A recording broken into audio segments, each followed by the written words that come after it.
Hello friends, I welcome you all in my series of lectures on radar engineering. So in this series today we are going to see about a pulse Doppler radar. So there are two radars which are used to identify the moving target, that is MTI radar and pulse Doppler radar. The Doppler frequency shift produced by the moving target may be used in the pulse Doppler radar just as in the CW radar to determine the relative velocity of a target or to separate the desired moving target from the undesired stationary object.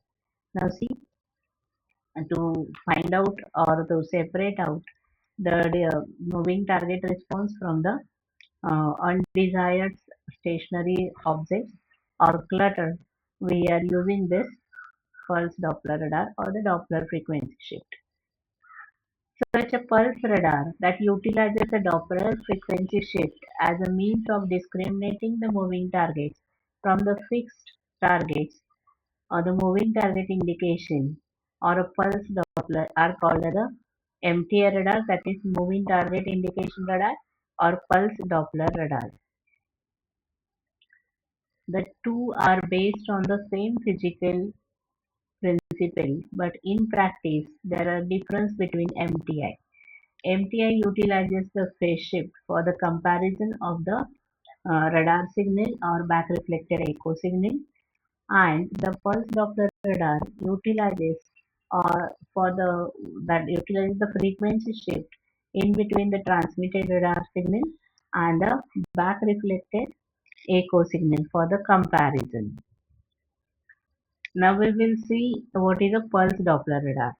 So a simple CW radar can be converted into the pulse Doppler radar by providing power amplifier and the modulator to turn on the amplifier. So what this amplifier is doing, that amplifier or what this modulator is doing, that modulator is turning on and off the amplifier so that the pulses are generated. So this is shown in figure B. We can have a simple CW oscillator. This CW oscillator signal is amplified by using a power amplifier, and this power amplifier is turned on and off by using a pulse modulator, and then this pulse signal is transmitted by using an antenna. So that will turn into the pulse Doppler radar, and this CW oscillator signal will act as a reference signal which is given to the receiver.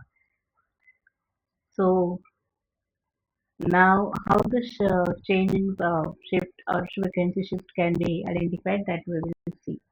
If the CW oscillator voltage is represented by A1 sine of 2 pi ft into t, where A1 is the amplitude and ft is the carrier frequency, then the reference signal V reference is equal to A2 sine of 2 pi ft.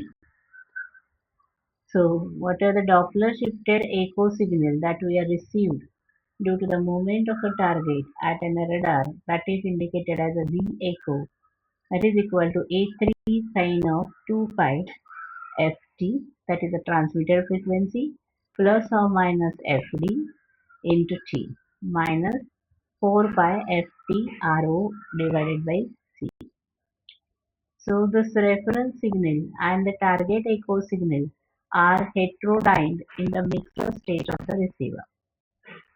So they are mixed together or they are subtracted from each other, and only the low frequency, that is called as a difference frequency component from the mixer is considered, and that is given as B difference is equal to A4 sine of 2 pi FDT minus 4 pi FT R0 divided by C. Now this figure 4.2 shows the figure A shows RF echo pulse train, that is whatever the echo pulse we are received from the target. Then figure B shows the video pulse train for the Doppler frequency FD is greater than 1 upon T, and that is, it is greater than the transmitted frequency. And figure C shows the video pulse train of the Doppler frequency when, that is, Doppler frequency FD is less than 1 upon T, that is the transmitted frequency. The case illustrated in figure C is more typical for aircraft detection radar. So why? Because see, when it is less than the transmitted frequency, received frequency less than the transmitted frequency, then the target is approaching towards the radar, that is coming towards the radar.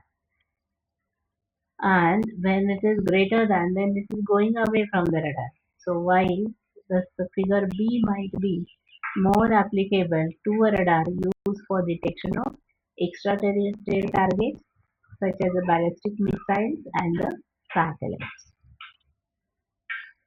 Ambiguities in the measurement of this Doppler frequency can occur in case of discontinuous measurement of the C, but not when the measurement is made on the A scope. So when the measurement is made on the A scope, you can see in the A scope, a successive A scope sweeps are shown from figure A to figure E. So all the sweeps are shown.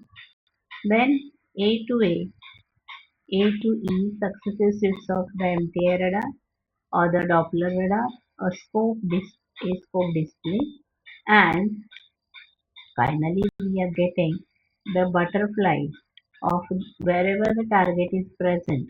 We are getting the butterfly because we know that on the A scope what happens, that is, when there are multiple sweeps or multiple PRFs are there, then what will happen? The original target position, at the original target position, we are getting the same response.